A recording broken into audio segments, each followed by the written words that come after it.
नमस्कार। मेरा नाम उमेश नागर है और मैं कोटा ज़िले की दिगो तहसील में पड़ासलिया गांव का रहने वाला हूं। मैं जो नौजवान पीढ़ी है हमारी, जो रिसेंटली जो ग्रेजुएट हैं, उनको बस मैं इतना ही कहना चाहूँगा कि आप जो भी काम करें दिल से करें और मन से करें। जिस फील्ड में आपकी रुचि हो वो अवश्य करें। दूसरी चीज़, आजकल अगर आप सक्षम हैं, मेरा बस इतना ही कहना है, अगर आप सक्षम हैं और आपकी रुचि है तो कोई ना कोई अपना स्टार्टअप या अपना कुछ ना कुछ बिजनेस ज़रूर करें, ताकि उससे आप भी खुद भी पैसा कमाएंगे और लोगों को रोज़गार भी देंगे। इससे रोज़गारी की समस्या भी कम होगी और देश की अर्थव्यवस्था को भी गति मिलेगी।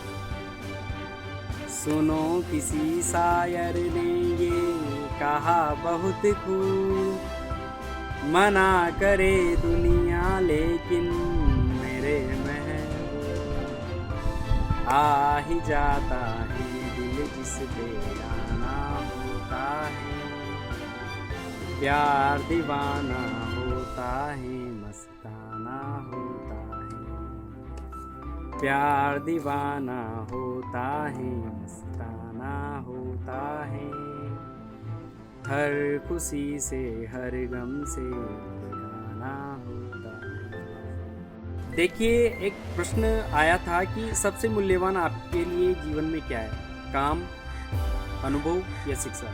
मेरे हिसाब से तीनों ही मूल्यवान हैं। शिक्षा से आपको प्रेरणा मिलती है कि मुझे क्या काम करना चाहिए, और काम करते करते आपको अनुभव की प्राप्ति होती है। तो मेरे हिसाब से तीनों एक दूसरे के पूरक हैं।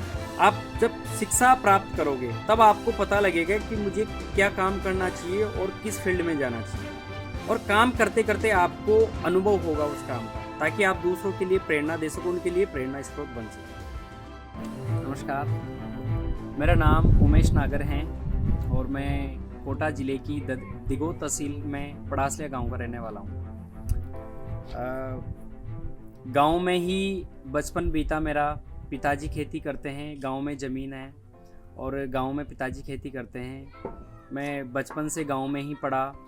शुरुआत में 5वीं तक में गांव का जो सरकारी स्कूल था वहाँ मेरा विद्याध्ययन हुआ। उसके बाद फिर मैं हमारे गांव के पास में कस्बा है दिगोत, विद्याध्ययन के लिए मैं वहाँ चला गया और कक्षा 6 से 10वीं तक पढ़ाई हमारी दिगोत में हुई। उसके बाद हायर स्टडीज़ के लिए 11वीं 12वीं या कॉलेज के लिए मैं कोटा चला गया। कोटा रेंट से, किराए से हमने रूम लिया और कोटा में पढ़ाई की।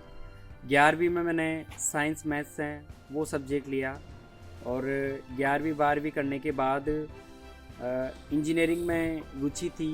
तो कोटा का एक कॉलेज है महर्षि अरविंद इंटरनेशनल स्कूल, महर्षि अरविंद, तो वहाँ से हमने मैकेनिकल इंजीनियरिंग में मैंने उसमें प्रवेश लिया, और 4 साल की जो इंजीनियरिंग थी तो वो मैंने 2016 में समाप्त की। 2014 में जब मैं इंजीनियरिंग के द्वितीय वर्ष में था, तब हमारे देश में लोकसभा चुनाव हुए थे, और जो माननीय हमारे जो प्रधानमंत्री हैं नरेंद्र जी मोदी, वो प्राइम मिनिस्टर बने थे।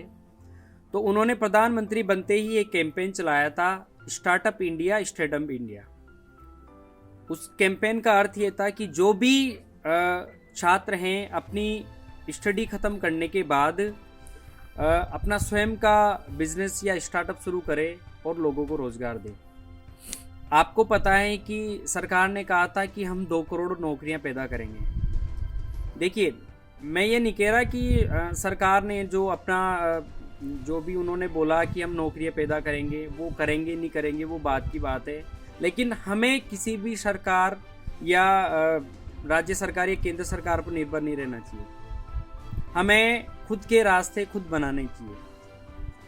नरेंद्र मोदी का ये सपना था कि मैं 20 लाख स्टार्टअप पैदा करूंगा, यानी मैं 20 लाख ऐसे विद्यार्थियों को लोन दूंगा ताकि वो अपना खुद का स्टार्टअप या बिजनेस शुरू करें और वो प्रत्येक 10 को रोजगार दे। इस तरीके से 2 करोड़ लोगों को नौकरियां मिल जाएगी। तो वहाँ से मैंने ये सोचा कि क्यों ना मैं खुद का स्टार्टअप शुरू करूँ, खुद का बिजनेस शुरू करूँ और लोगों को रोज़गार दूँ।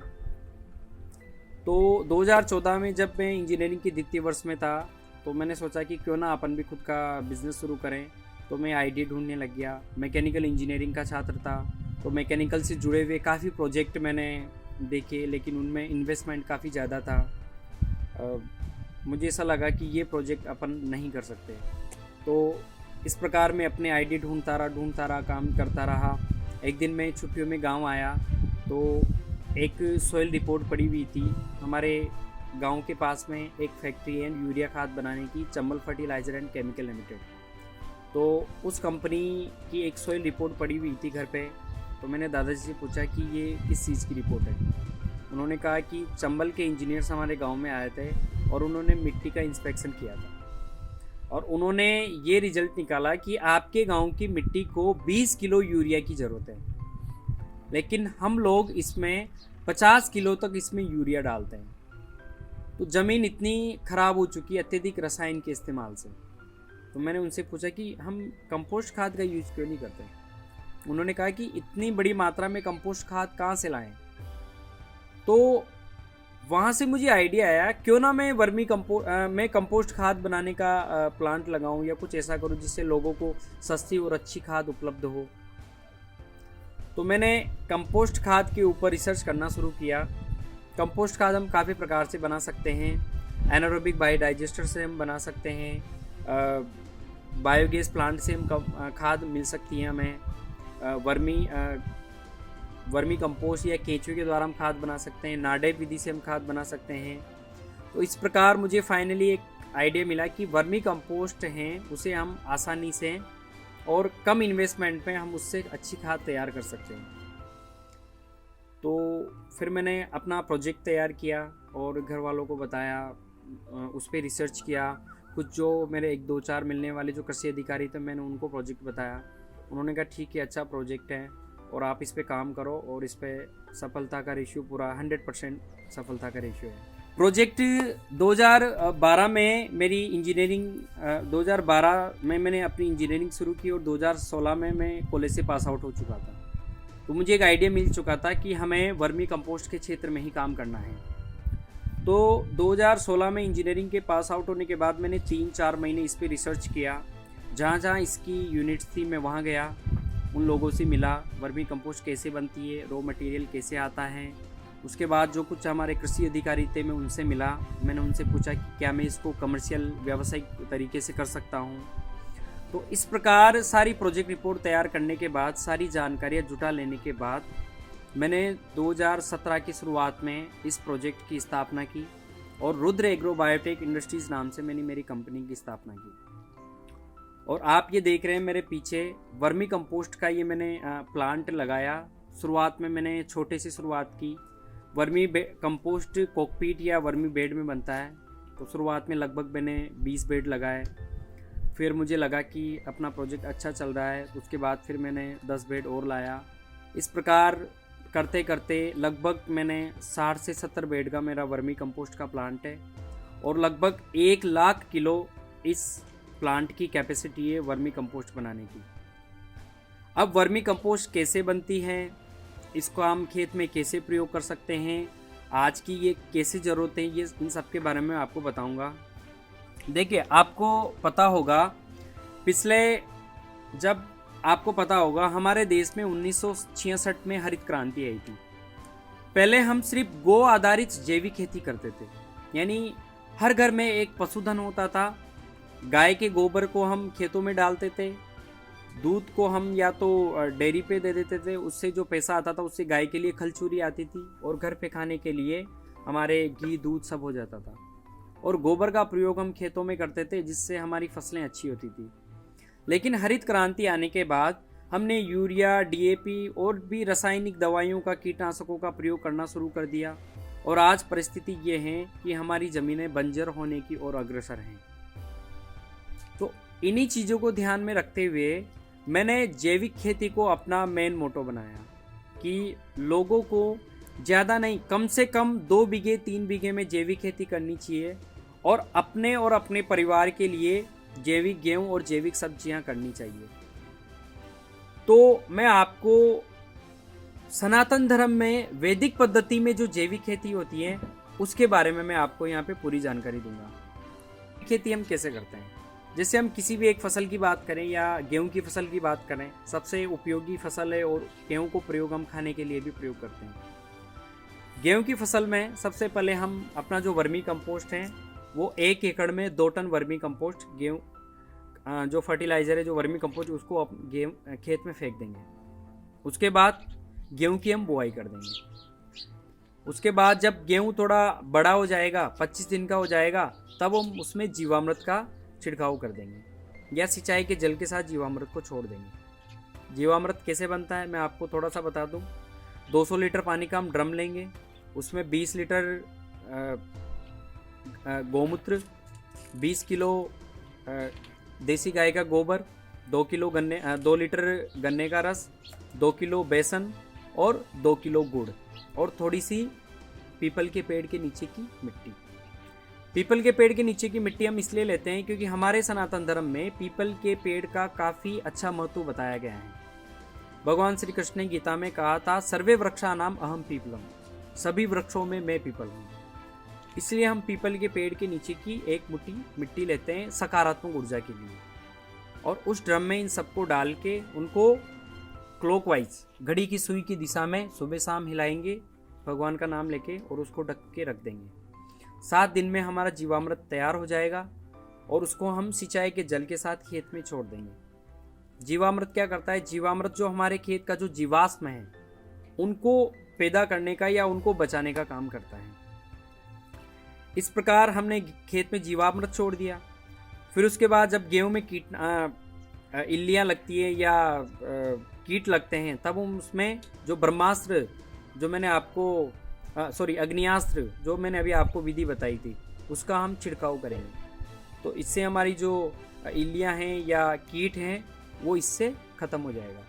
इस प्रकार हम इस विधि के द्वारा हम एक अच्छा जैविक गेहूँ और पौष्टिक गेहूँ हम प्राप्त कर सकते हैं। देखिए, एक प्रश्न आया था कि सबसे मूल्यवान आपके लिए जीवन में क्या है, काम, अनुभव या शिक्षा। मेरे हिसाब से तीनों ही मूल्यवान हैं। शिक्षा से आपको प्रेरणा मिलती है कि मुझे क्या काम करना चाहिए, और काम करते करते आपको अनुभव की प्राप्ति होती है। तो मेरे हिसाब से तीनों एक दूसरे के पूरक हैं। आप जब शिक्षा प्राप्त करोगे तब आपको पता लगेगा कि मुझे क्या काम करना चाहिए और किस फील्ड में जाना चाहिए, और काम करते करते आपको अनुभव होगा उस काम का, ताकि आप दूसरों के लिए प्रेरणा दे सको, उनके लिए प्रेरणा स्रोत बन सको। मैं जो नौजवान पीढ़ी है हमारी, जो रिसेंटली जो ग्रेजुएट हैं, उनको बस मैं इतना ही कहना चाहूँगा कि आप जो भी काम करें दिल से करें और मन से करें। जिस फील्ड में आपकी रुचि हो वो अवश्य करें। दूसरी चीज़, आजकल अगर आप सक्षम हैं, मेरा बस इतना ही कहना है, अगर आप सक्षम हैं और आपकी रुचि हैं तो कोई ना कोई अपना स्टार्टअप या अपना कुछ ना कुछ बिजनेस ज़रूर करें, ताकि उससे आप भी खुद भी पैसा कमाएंगे और लोगों को रोज़गार भी देंगे। इससे रोज़गारी की समस्या भी कम होगी और देश की अर्थव्यवस्था को भी गति मिलेगी। इस काम के अलावा मैं काफ़ी सारे यहाँ पे जो यूनिट पे हैं वो काफ़ी जैविक कार्यशालाओं का आयोजन कराता रहता हूँ, और जहाँ से भी जहाँ पे कार्यशालाएँ होती है, निमंत्रण आता है तो वहाँ पे ज़रूर जाता हूँ। और उसके अलावा मुझे जो अपने खाली समय में म्यूजिक सुनना काफ़ी पसंद है। संगीत में मेरी काफ़ी अच्छी रुचि है। जब भी समय मिलता है तो हम यहाँ पे गांव के जो मित्रगण हैं, इस प्रांगण में हम शारीरिक खेल खेलते हैं। समय मिलता है तो क्रिकेट खेलने जाते हैं। इस प्रकार मैं अपना समय व्यतीत करता रहता हूँ। सुनो किसी शायर ने ये कहा बहुत खूब, मना करे दुनिया लेकिन मेरे महबूब, आ ही जाता है दिल जिस पे आना होता है, प्यार दीवाना होता है मस्ताना होता है, प्यार दीवाना होता है मस्ताना होता है, हर खुशी से हर गम से बेगाना होता है। दोस्तों, ये थी एक ऐसे शख्स की कहानी जो कृषि क्षेत्र में उन्नत तकनीकों के सहारे अच्छी कृषि उत्पादकता के नए नए तरीके खोजने में विश्वास रखते हैं और लोगों को जैविक खेती के लिए प्रोत्साहित करते हैं। जी हाँ दोस्तों, उमेश नागर ने अपनी कहानी में ये बयां भी किया कि किस तरह ये एक गांव में जन्मे, वहीं पर बचपन बिताया और इनके पिता भी एक किसान ही है। तो दोस्तों ऐसे में गांव की मिट्टी से इनका ये जो लगाव था, शायद वही इन्हें इस पेशे में ले आया। जी हाँ दोस्तों, राजस्थान में कोटा जिले के पडासला गांव के रहने वाले हैं। गांव के ही एक सरकारी स्कूल से प्रारंभिक शिक्षा प्राप्त की। साधारण से परिवार में परवरिश हुई। अपनी आगे की पढ़ाई कोटा शहर में जाकर पूरी की। कोटा में रहकर इन्होंने मैकेनिकल इंजीनियरिंग की पढ़ाई की। दोस्तों इनकी कॉलेज के वक्त एक अभियान चल रहा था, जिसके तहत पढ़ाई के बाद अपना स्वयं का रोजगार चलाने के लिए युवाओं को प्रेरित किया जा रहा था। ऐसे में इन्होंने भी अपने करियर की एक बेहतरीन शुरुआत करने के बारे में सोचा। पढ़ाई के साथ साथ इन्होंने अपना स्टार्टअप शुरू करने का सोचा। उस दौरान गांव की जमीन भी ज्यादा रसायनों के उत्पाद के चलते लगभग खराब होने को थी। तो ऐसे में इन्होंने वर्मी कंपोस्ट खाद बनाने पर विचार किया। काफी रिसर्च इस दौरान किया और तब इन्होंने ये पाया कि वर्मी कंपोस्ट एक ऐसी खाद है जो काफी फायदेमंद है और इसके लिए ज्यादा पैसों की जरूरत भी नहीं है। तो दोस्तों इस तरह इन्होंने जैविक खेती के लिए नए रास्ते खोजे। कई कृषि अधिकारियों से मुलाकात भी की और एक प्रोजेक्ट पर काम करना शुरू किया। 2016 में इंजीनियरिंग पूरी करने के बाद 2017 की शुरुआत में इन्होंने रुद्र एग्रो बायोटेक इंडस्ट्रीज नामक अपनी कंपनी की स्थापना की। शुरुआत छोटे स्तर पर की और वर्मी कंपोस्ट का प्लांट लगाया। धीरे धीरे इसे बड़े स्तर पर ले गए और आज दोस्तों स्थिति आप सभी के सामने है। ये इस क्षेत्र में काफी आगे निकल चुके हैं और इनकी मेहनत के बलबूते ही इन्होंने आज ये मुकाम हासिल किया है। तो दोस्तों आज इनकी कहानी देख और सुन रहे हर शख्स को एक प्रेरणा जरूर मिली है कि कभी भी किसी पर निर्भर ना रहें, हमेशा अपने रास्ते खुद ही बनाएं और जो भी काम करना चाहते हैं उसमें अगर जी जान लगा दें तो आप जरूर अपने लक्ष्य को पूरा करने में कामयाब होंगे। तो दोस्तों ये थी हमारी आज की कहानी और एक अच्छा मैसेज सभी के लिए। अगर आपको ये कहानी पसंद आई तो जल्दी से इसे लाइक, कमेंट और शेयर कर दीजिए और आप भी अपनी कहानी शेयर कीजिए हमारे साथ और दीजिए अपनी कहानी से प्रेरणा जीवन में आगे बढ़ने की। तो दोस्तों आज की कहानी में बस इतना ही। अब दीजिए इजाजत, फिर मिलेंगे आपसे और लेकर आएंगे एक और नई कहानी आपके लिए जो देगी आपको प्रेरणा, ऐसा हमारा विश्वास है। तो दोस्तों तब तक के लिए आप बने रहिए हमारे साथ और देखते रहिए दिलचस्प कहानियां। नमस्कार।